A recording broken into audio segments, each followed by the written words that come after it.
사랑하는 형제자매 여러분, 오늘은 성령 강림 후 12번째 주일입니다. 우리 주님께서 말씀하신 대로 아버지 하나님께서 보내겠다고 약속하신 진리의 영, 거룩한 보혜사 성령님을 우리에게 보내셨습니다. 그 성령님께서는 우리에게 모든 것을 가르치시고 주님께서 말씀하신 것을 또한 생각나게 하시고 우리가 예수님을 주님으로 고백하게 믿음을 주셨습니다. 우리가 항상 성령 충만할 수 있도록 하나님께서 지금 우리를 부르십니다. 성령님을 통해 우리와 영원히 함께 하시는 주님 앞에 이제 우리의 마음과 뜻을 다하여 영과 진리로 주님을 찬양하며 예배합시다. 아멘. 사도신경으로 우리의 신앙을 고백합시다. 나는 전능하신 아버지 하나님, 천지의 창조주를 믿습니다. 나는 그의 유일하신 아들, 우리 주 예수 그리스도를 믿습니다. 그는 성령으로 잉태되어 동정녀 마리아에게서 나시고 본디오 빌라도에게 고난을 받아 십자가에 못 박혀 죽으시고 장사된 지 사흘 만에 죽은 자 가운데서 다시 살아나셨으며 하늘에 오르시어 전능하신 아버지 하나님 우편에 앉아 계시다가 거기로부터 살아있는 자와 죽은 자를 심판하러 오십니다. 나는 성령을 믿으며 거룩한 공교회와 성도의 교제와 죄를 용서받는 것과 몸의 부활과 영생을 믿습니다. 아멘. 임하소서 임하소서 불과 같은 성령이여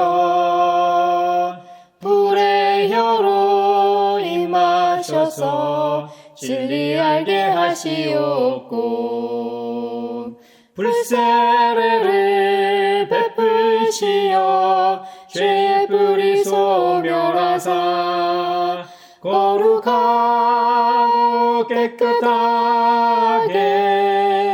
변화시켜 주옵소서.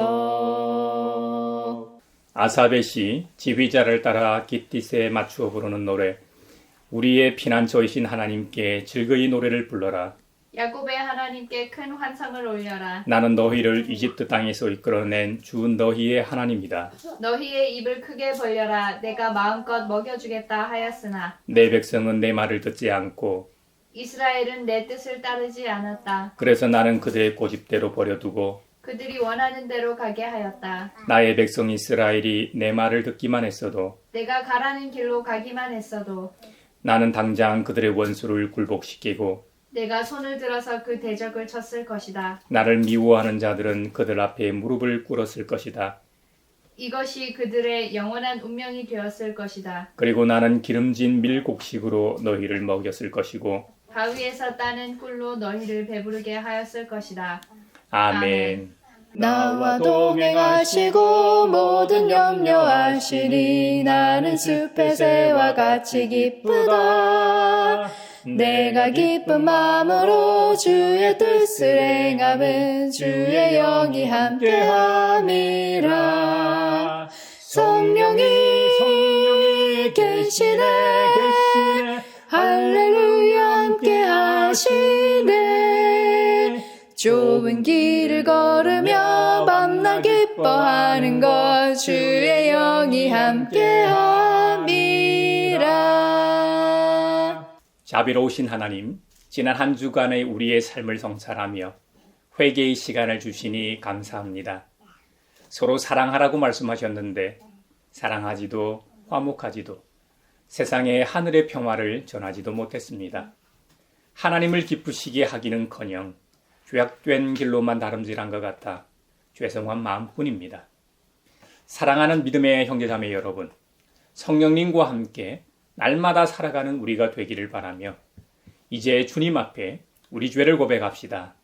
용서하시는 하나님이시며 은혜로우시며 긍휼히 여기시며 더디 노하시며 인자가 풍부하신 하나님, 우리 죄를 용서하시고 모든 불의에서 우리를 깨끗하게 해주시옵소서.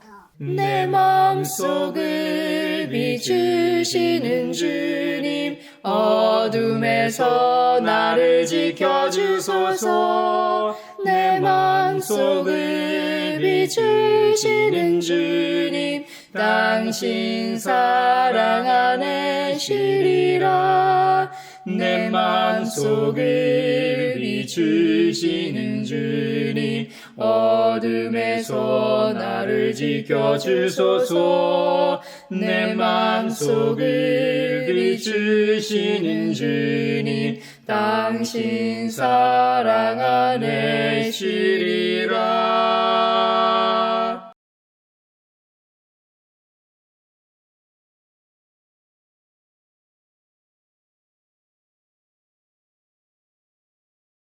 주님의 말씀이 여기 있습니다. 우리 중 누가 정죄의 자리에 설 수 있습니까? 오직 우리를 위해 죽으시고 다시 살아나신 그리스도 우리 주님뿐이십니다. 그 주님께서 나도 너를 정죄하지 아니하노니 가서 다시는 죄를 범하지 말라고 말씀하셨습니다. 그 주님께서 우리의 죄를 용서하셨음을 주님의 이름으로 선언합니다. 아멘. 찬미하여라 오 나의 영혼아.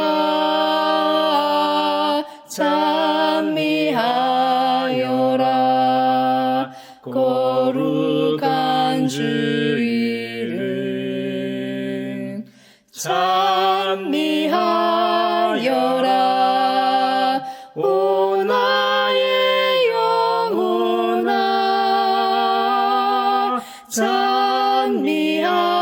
찬미하여라 거룩한 주 이름. 오늘 우리에게 주신 첫 번째 말씀은 예레미야 2장 4절에서 13절입니다. 하나님의 말씀을 경청하십시오.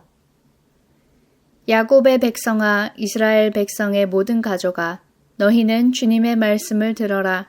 나 주가 말한다. 너희의 조상이 나에게서 무슨 허물을 발견하였기에 나에게서 멀리 떠나가서 헛된 우상을 쫓아다니며 자신들도 허무하게 되었느냐. 이집트 땅에서 우리를 이끌고 올라오신 분, 광야에서 우리를 인도하신 분, 그 황량하고 구덩이가 많은 땅에서 죽음의 그림자가 짙은 그 메마른 땅에서 어느 누구도 지나다니지 않고 어느 누구도 살지 않는 그 땅에서 우리를 인도하신 주님은 어디에 계십니까? 하고 묻지도 않는구나. 내가 너희를 기름진 땅으로 인도해서 그 땅의 열매를 먹게 하였고 가장 좋은 것을 먹게 하였다. 그러나 너희는 들어오자마자 내 땅을 더럽히고 내 제산을 부정하게 만들었다. 제사장들은 나 주가 어디에 있는지를 찾지 않으며 법을 다루는 자들이 나를 알지 못하며 통치자들은 나에게 맞서서 범죄하며 예언자들도 바알 신의 이름으로 예언하며 도움도 주지 못하는 우상들만 쫓아다녔다. 그러므로 내가 너희를 다시 내 법대로 처리하겠다. 나 주의 말이다. 내가 너희 자손의 자손들을 법대로 처리하겠다. 너희는 한번 키프로스 섬들로 건너가서 보고 게달에도 사람을 보내어서 일찍이 그런 일이 일어났던가를 잘 살피고 알아보아라. 비록 신이라 할 수 없는 그런 신을 섬겨도 한 번 섬긴 신을 다른 신으로 바꾸는 민족은 그리 흔하지 않다. 그런데도 내 백성은 그들의 영광을 전혀 쓸데없는 것들과 바꾸어 버렸다. 하늘아, 이것을 보고 너도 놀라고 떨다가 새파랗게 질려버려라. 나 주의 말이다. 참으로 나의 백성이 두 가지 악을 저질렀다. 하나는 생수의 근원인 나를 버린 것이고 또 하나는 전혀 물이 고이지 않는 물이 새는 웅덩이를 파서 그것을 샘으로 삼은 것이다. 성령이여 우리 성경 읽을 때 그 속에서 빛을 보게 하소서. 오늘 우리에게 주신 두 번째 말씀은 히브리서 13장 1절에서 8절, 15절에서 16절입니다. 하나님의 말씀을 경청하십시오. 서로 사랑하기를 계속하십시오. 나그네를 대접하기를 소홀히 하지 마십시오. 어떤 이들은 나그네를 대접하다가 자기들도 모르는 사이에 천사들을 대접하였습니다. 감옥에 갇혀 있는 사람들을 생각하되 여러분도 함께 갇혀 있는 심정으로 생각하십시오. 여러분도 몸이 있는 사람이니 학대받는 사람들을 생각해 주십시오. 모두 혼인을 귀하게 여겨야 하고 잠자리를 더럽히지 말아야 합니다. 음행하는 자와 간음하는 자는 하나님의 심판을 받을 것입니다. 돈을 사랑함이 없이 살아야 하고 지금 가지고 있는 것으로 만족해야 합니다. 주님께서 친히 말씀하시기를 내가 결코 너를 떠나지도 않고 버리지도 않겠다 하셨습니다. 그래서 우리는 담대하게 이렇게 말합니다. 주님께서는 나를 도우시는 분이시니 내게는 두려움이 없다. 누가 감히 내게 손댈 수 있으랴. 여러분의 지도자들을 기억하십시오. 그들은 여러분에게 하나님의 말씀을 일러주었습니다. 그들이 어떻게 살고 죽었는지를 살펴보고 그 믿음을 본받으십시오. 예수 그리스도께서는 어제나 오늘이나 영원히 한결같은 분이십니다. 그러니 우리는 예수로 말미암아 끊임없이 하나님께 찬미의 제사를 드립시다. 이것은 곧 그의 이름을 고백하는 입술의 열매입니다. 선을 행함과 가진 것을 나눠주기를 소홀히 하지 마십시오. 하나님께서는 이런 제사를 기뻐하십니다. 성령이여 우리 성경 읽을 때 그 속에서 빛을 보게 하소서. 오늘 우리에게 주시는 복음의 말씀은 누가복음 14장 1절, 7절로 14절입니다. 주님의 말씀에 경청하십시오. 어느 안식일에 예수께서 바리새파 사람의 지도자들 가운데 어떤 사람의 집에 음식을 잡수시러 들어가셨는데 사람들이 예수를 지켜보고 있었다. 예수께서는 초청을 받은 사람들이 윗자리를 골라 잡는 것을 보시고 그들에게 비유를 하나 말씀하셨다. 내가 누구에게 혼인잔치에 초대를 받거든 높은 자리에 앉지 말아라. 혹시 손님 가운데서 너보다 더 귀한 사람이 초대를 받았을 경우에 너와 그를 초대한 사람이 와서 너더러 이 분에게 자리를 내드리시오 하고 말할지 모른다. 그러면 너는 부끄러워하며 가장 낮은 자리로 내려가 앉게 될 것이다. 내가 초대를 받거든 가서 맨 끝자리에 앉아라. 그리하면 너를 청한 사람이 와서 너더러 친구여 윗자리로 올라 앉으시오 하고 말할 것이다. 그때에 너는 너와 함께 앉은 모든 사람 앞에서 영광을 받을 것이다. 누구든지 자기를 높이면 낮아질 것이요 자기를 낮추면 높아질 것이다. 예수께서는 자기를 초대한 사람에게도 말씀하셨다. 내게 점심이나 만찬을 베풀 때에 내 친구나 내 형제나 내 친척이나 부유한 이웃 사람들을 부르지 말아라. 그렇게 하면 그들도 너를 도로 초대하여 내게 되갚아 내 은공이 없어질 것이다. 잔치를 베풀 때에는 가난한 사람들과 지체에 장애가 있는 사람들과 다리 저는 사람들과 눈먼 사람들을 불러라. 그리하면 내게 복될 것이다. 그들이 내게 갚을 수 없기 때문이다. 의인들이 부활할 때에 하나님께서 내게 갚아 주실 것이다. 이것은 주님의 말씀입니다. 하나님 감사합니다. 성령이여 우리 성경 읽을 때 그 속에서 빛을 보게 하소서. 사회를 위하여 기도합니다. 극심한 가뭄으로 생활용수 공급에 차질을 빚고 있는 강원도 강릉에 재난 사태가 선포되었습니다. 가뭄 피해를 최소화하기 위해 정부가 가용한 모든 자원을 총동원해 주민 불편을 최소화하려고 노력 중입니다. 하루빨리 단비가 내려 가뭄이 해소되게 하시고 식수 확보를 위해 전국적인 지원 동참으로 대한민국이라는 공동체가 하나 되게 하소서. 성령의 은사를 나에게 채우사 정결한 마음 가지고 나 행케 하소서. 교회를 위하여 기도합니다. 세계교회협의회 창립에 결정적 역할을 한 삼과 봉사 출범이 올해로 100주년을 맞이합니다. 세계가 갈수록 자국 우선주의에 매몰돼 타자와 더불어 살기보다는 나만 잘 살면 된다는 식의 논리가 만연합니다. WCC의 평화, 화해, 연합을 위한 글로벌 사명이 온누리에 퍼지게 하소서. 세계는 지금 정의, 연대, 평화로부터 멀어지고 있고 단절과 대립, 갈등의 길로 빠져들고 있습니다. 위기의 시대에 교단 교파를 초월해 교회가 함께 연합해 평화를 증언하게 하소서. 성령의 은사를 나에게 채우사 정결한 마음 가지고 나 행케 하소서. 세계를 위하여 기도합니다. 인도네시아 국회의원들이 월 430만 원이 넘는 주택수당을 포함해 월급까지 약 850만 원 이상을 받아온 사실이 뒤늦게 알려지면서 대규모 시위가 벌어졌습니다.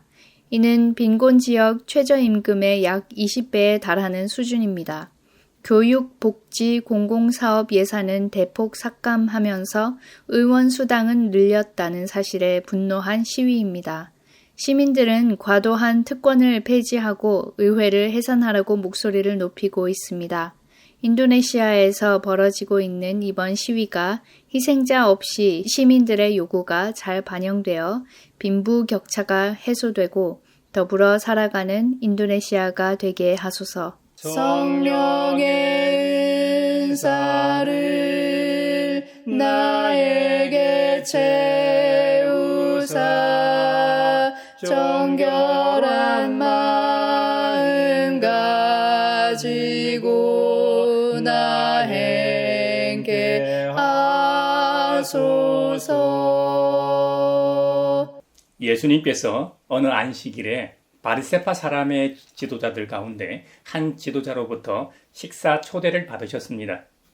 예수님을 따르는 무리들도 예수님을 따라갔고 예수님을 초대한 바리새파 한 지도자의 집을 에워쌌습니다. 예수님은 병자들을 고치기로 유명하셨잖아요. 그래서 그 자리에도 적지 않은 병자들이 있었을 겁니다. 예수님 앞에 수종병자 한 사람이 있었습니다. 성경에 나오는 이 수종병은 현대 의학으로 설명하면 복수, 즉 배에 물이 차는 증상을 말합니다. 복수는 일반적으로 많이들 들어보셨을 겁니다. 복수가 차면 이 몸 안의 장기가 압박을 받아 숨을 쉬기가 어렵죠. 복수와 수종병은 같으면서도 붓는 범위에 차이가 있다고 해요. 복수는 그야말로 이 배에만 국한적으로 물이 차는 증상이고 수종병은 배를 포함하여 이 팔, 다리, 얼굴, 눈, 이 전신에 걸쳐 나타나는 부종 증상이라고 합니다. 한편 한국교회에서 가장 많이 사용하고 있는 개역 개정판에는 수종병으로 표기하고 있고 그 이전 성경들에서는 수종병을 고창병으로 표기했었습니다. 수종병이나 복수는 서양의학적 용어인 반면 고창병은 한의학적 용어입니다. 배가 북처럼 붓는 질병이다 해서 북고자에 이 배부를 창자를 써서 배가 북처럼 이 단단하고 빵빵하게 부른 병증이다라고 해서 고창병이라고 붙였다고 해요. 근데 2000년 전 고대 사회에서 예수님께 고쳐달라고 앞에 와 있는 그 수종병 환자가 배에만 국한적으로 물이 찬 복수 환자였는지 아니면 전신에 붓기가 찬 환자였는지 우리로서는 알 길이 없습니다. 의학이 고도로 발달한 현대에는 정확하게 진단을 하고 구분할 수 있죠. 근데 그 당시에는 그냥 몸이 심하게 부어 그 병증이 심각하다고 여겼을 겁니다. 제가 굳이 성경에 나오는 병의 이름을 비교하여 언급하는 이유는 성경 버전마다 조금씩 다르기 때문입니다.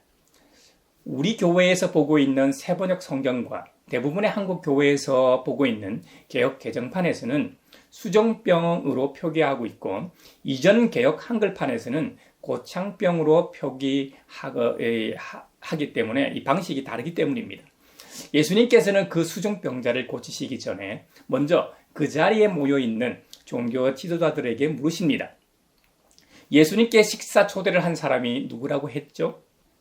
바리새인 중에 하나라고 했습니다. 여러분, 바리새인은 그 당시 지도자였습니다. 그러니까 그 바리새인 한 사람만 그 자리에 있진 않았을 겁니다.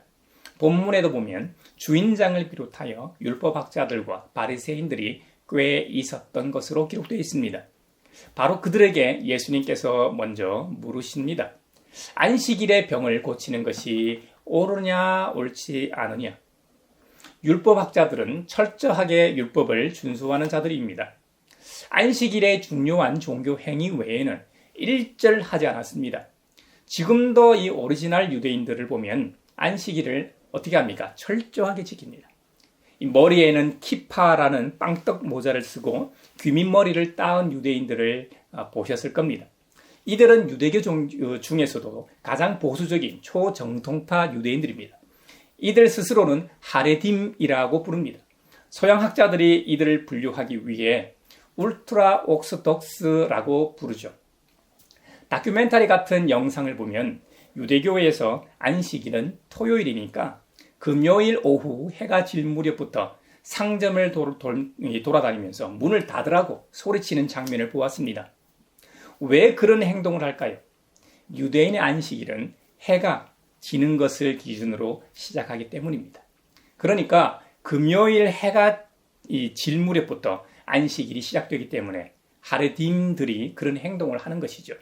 물론 그들은 거룩한 행위라고 생각하는 것이고요. 여러분, 오늘날에도 이렇게 철저하게 지키는데 2000년 전 예수님 당시에는 어땠을까요? 진짜 장난이 아니었을 겁니다. 사실 율법에는 서로 대립하는 구절들이 있습니다. 일례로 10계명 제4계명에는 안식일을 지키라고 명하죠. 그런데 모세 오경에 보면 곳곳에 이웃에 대한 사랑과 나눔, 돌봄에 대해 거듭거듭 말씀하고 있죠. 안식일은 거룩한 날이니까 예배를 드리는 거룩한 행위 외에는 할 수 없었습니다. 그런데 방금 말한 이웃에 대한 사랑과 나눔, 특히 어려움에 처한 사회적 약자들에 대한 돌봄에 해당하는 상황이 만약 안식일에 있다면 어떻게 되는 것입니까? 자주 이런 이 대립적 상황이 있는 것은 아니지만 살아가면서 맞닥뜨리는 장면인 것만은 분명합니다. 예수님께서 바로 이 점을 말씀하십니다. 저는 이 장면에서 참으로 흥미로운 상상을 해보았습니다. 10계명은 누가 주신 계명입니까? 네, 하나님께서 주신 것이죠. 또 모세 오경에 나오는 수많은 말씀들은 누가 주신 율법입니까? 네, 이것 역시도 하나님께서 주신 것이죠. 하나님께서 주신 율법끼리 충돌합니다. 그러니 지키는 사람 입장에서는 해석에 따라 달라질 수밖에요. 그런데 이것보다 더 흥미로운 포인트가 있습니다. 사실 예수님께서 율법에 관하여는 둘째가라면 서러울 율법학자들에게 안식일에 병을 고치는 것이 옳으냐, 옳지 않느냐라고 묻는 것 자체가 난센스입니다. 그런데 안식일을 그렇게 철저하게 지키라고 가르치는 율법학자들이나 바리새인들 중에도 자신의 재산을 위해서는 말이죠. 특히 양이나 소와 같은 가축들을 위해 안식일에도 들에서 풀을 먹이곤 했습니다. 그래서 그들에게 말씀하셨다. 너희 가운데서 누가 아들이나 소가 물에 빠지면 안식일이라도 당장 끌어내지 않겠느냐고 반문하십니다. 너희들은 그런 행위를 하면서 왜 다른 사람들에게는 죽음의 그림자에게 건져달라고 하는데 못하게 하느냐는 겁니다. 이율배반적인 태도를 지적하십니다. 수종병 환자를 질병이라는 죽음의 그림자에서 건져주시고 이렇게 말씀하시니 율법학자들이 바리새인들이 아무 말도 대답하지 못합니다. 이 본문에서 첫 번째 흥미로운 점은 이들 종교 지도자들의 이율배반적인 가르침과 행위를 지적하신 점이고, 두 번째 흥미로운 점은 십계명과 모세 오경에 나오는 모든 율법을 온전하게 해석하신 점입니다. 해석이 아니라 명확하게 결론 내어주신 점입니다. 여러분, 예수님이 누구십니까? 그분은 하나님이십니다. 창조주 하나님. 그 말은 지금 율법을 신봉하는 율법학자들이나 바리새인들 앞에 율법 자체가 서 계시다는 말입니다. 아니, 그 율법을 제정하시고 율법의 참 주인이신 분이 그들 앞에 서 계신 장면입니다. 참 하나님이신 예수님께서 안식일을 지키는 것은 너무나 중요한 것이기는 하나 사람 목숨보다 중요한 것은 아니라고 말씀하십니다. 예수님의 비유에 의하면 자신의 아들뿐만 아니라 소와 같은 가축이 물에 빠져 곤란한 상황에서는 당장 끌어내듯이 타인을 위한 삶이 더 중요하다는 겁니다. 이것이 진짜 사랑이요 율법을 지키는 것이라고 새롭게 정의하시는 장면이 저에게는 가장 흥미로운 점이었습니다. 그 예수님께서 이어서 한 가지 더 말씀하십니다.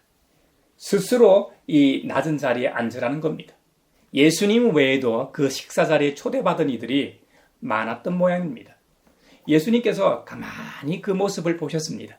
그런데 초대를 받은 사람들이 서로 윗자리에 앉으려고 골라 잡는 장면을 목격하신 거예요.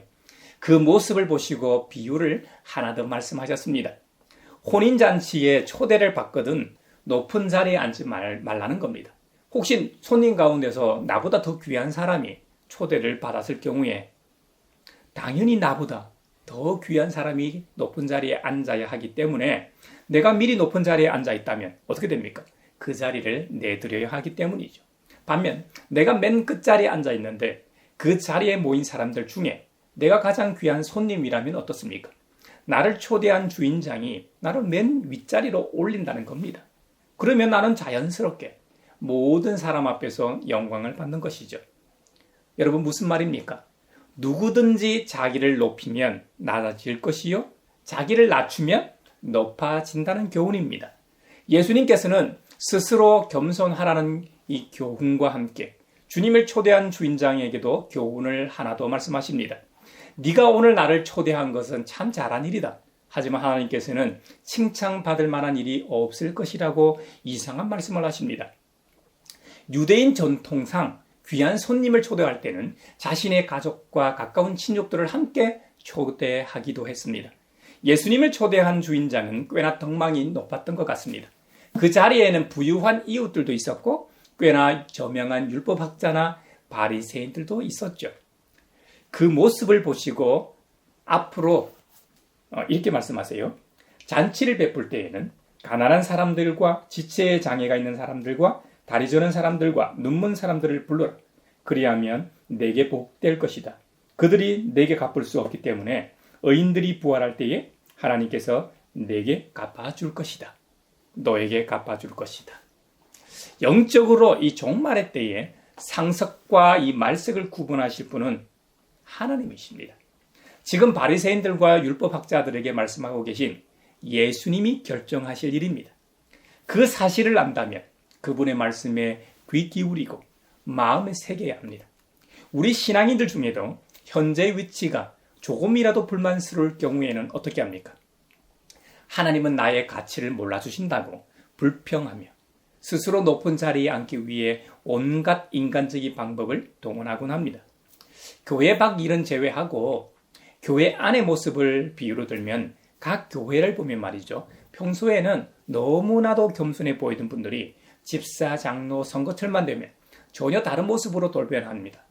심지어 목회자들까지 노회장이나 총회장 선거가 되면 세상 사람들과 거의 다를 바 없는 행동을 하는 모습을 발견하게 됩니다. 그래서 성도들로부터 세상으로부터 지탄을 받는 것입니다. 그러니까 교회 안팎을 불문하고 로얄석, 상석을 차지하려는 싸움으로 편안할 날이 없는 것이 우리들의 일상이요 모습입니다. 하지만 우리가 진정으로 알아야 할 것은 참된 상석은 그렇게 노력한다고 해서 얻고 앉을 수 있는 자리가 아닙니다. 인류 모든 역사 가운데 모든 사람의 행동을 친히 달아보시는 창조주 하나님께서 인정하는 사람, 주님으로부터 인정받은 자만이 앉을 수 있다는 사실입니다. 우리가 이 사실을 알아야 합니다.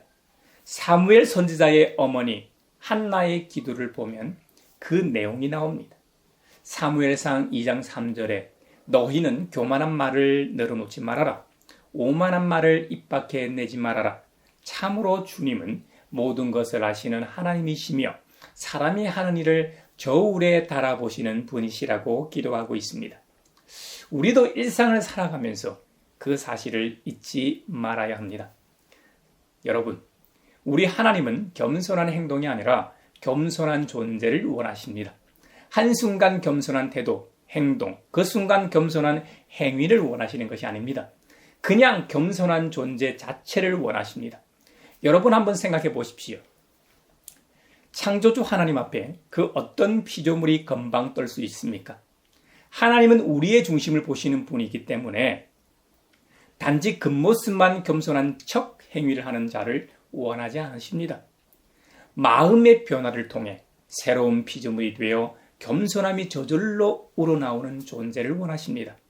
지금 예수님께서는 마지막 날 하나님으로부터 높은 자리를 보장받기 위해 이 땅에서 일부러 낮은 자리를 택하라는 일종의 처세술이나 삶의 방법을 가르치시는 것이 아닙니다. 진정한 심령의 변화를 통한 새로운 창조를 말씀하고 계십니다. 이것이 이 본문의 핵심입니다. 여러분, 방명록을 아시죠? 이번 이재명 대통령이 미국 방문 때 트럼프 미국 대통령과의 만남 이후 방명록에 글을 적는 과정에서 뜻밖의 주인공이 있었죠. 모나미 만년별이 더 주목을 끌었죠. K펜이라는 말까지 나왔죠. 이 방명록은 여기 다녀간 사람들의 이름을 남기는 책자입니다. 결혼식장이나 장례식장에서도 흔히 볼 수 있는 방명록입니다. 그런데 예수님께서는 바리새인들에게 충격적인 말씀을 하십니다.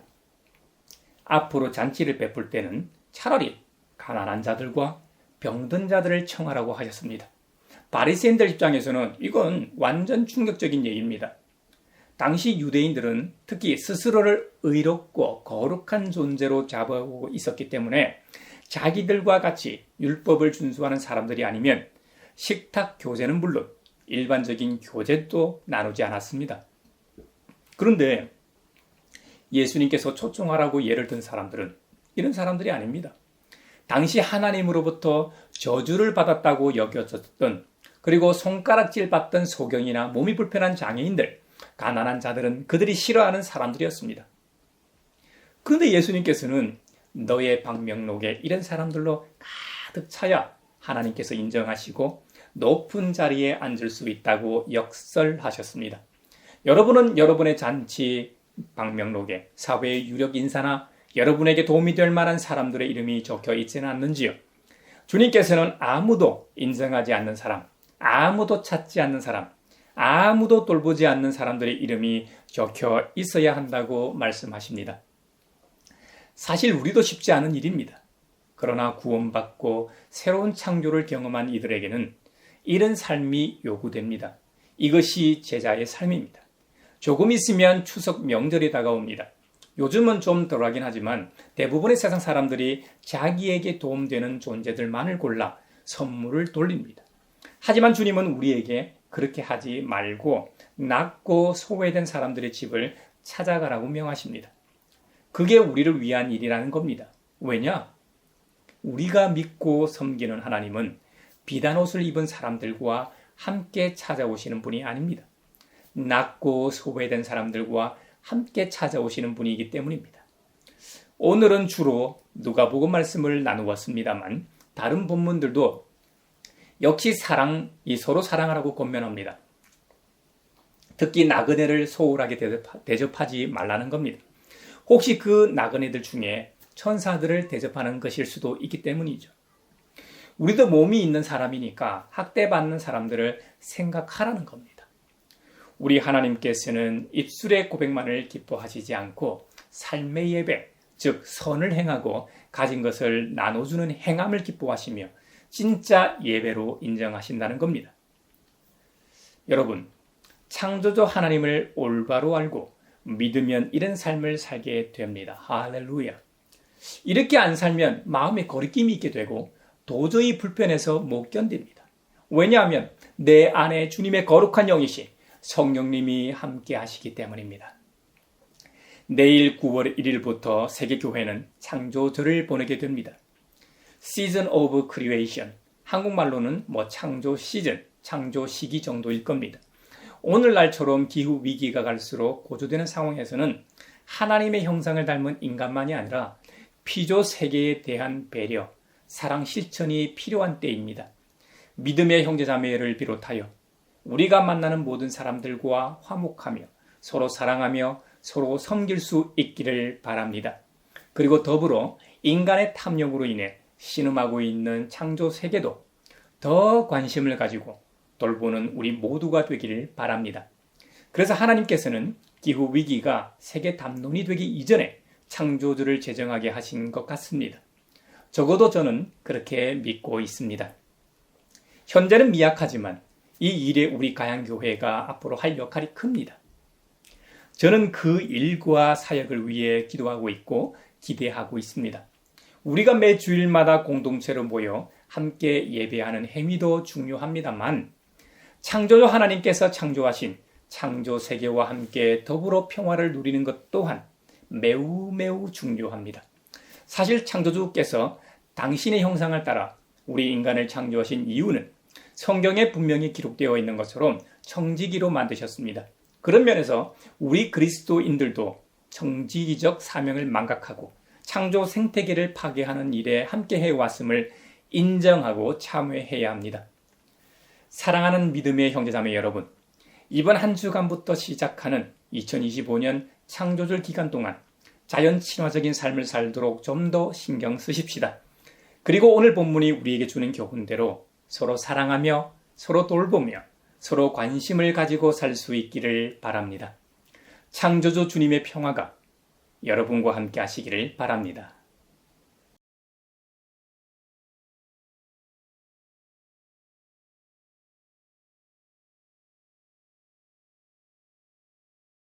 내게 있는 모든 것을 주를 위해 드리네.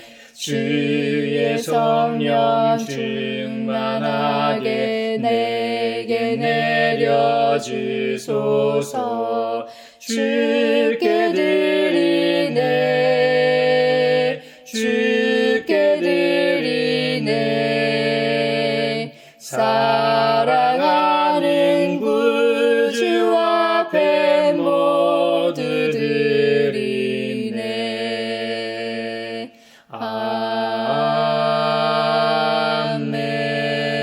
아멘. 여기에 모인 우리는 우리의 믿음의 역사와 사랑의 수고와 우리 구주 예수 그리스도에 대한 소망의 인내를 여기 봉헌에 담아 올려드립니다. 주님께서 말씀하신 대로 인색함, 의로나 억지로 하지 않고 새 언약의 중재자이신 예수 그리스도를 따라 살게 하심에 감사하여 각각 그 마음에 정한 대로 즐거운 마음으로 바치오니 향기로운 예물이 되게 하소서. 은혜의 주님, 우리의 정성을 어여삐 여기시어 주님께서 베푸신 은혜에 비하면 보잘것없지만 말씀하신 대로 미리 구별하여 드리오니 기쁘게 받으시옵소서. 우리의 가진 것이 비록 적어도 바치는 기쁨은 더 커지고 비록 버는 것이 적어도 나누는 즐거움은 더욱 넘쳐 우리 믿음의 소문이 각처에 퍼지게 하소서. 우리 주님 예수 그리스도의 이름으로 감사하며 기도하옵나이다. 아멘. 구원자 주 예수 하나님의 아들 귀하신 어린 양 메시아 거룩하신 하나님. 오 하나님 감사해. 독생자 주시고 또 성령님 보내사 주의 일을 이루시네. 서로 평화 인사를 나누겠습니다. 주님의 평화를 빕니다. 주님의 평화를 빈다 얘들아. 어디나 주님을 평한다. 주님의 평화가 여러분과 함께 하시기를 바랍니다. 이제 축도하겠습니다.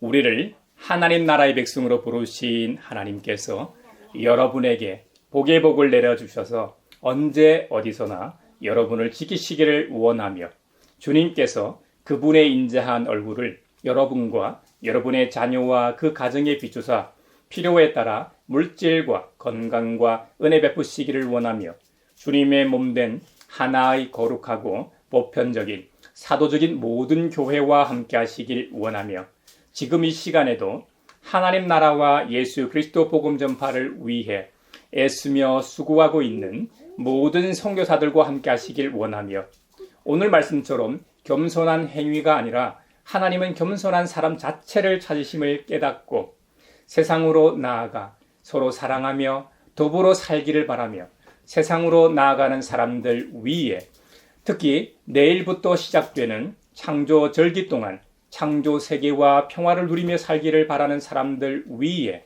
평강 주시기를 성부와 성자와 성령의 이름으로 축원하옵나이다. 아멘.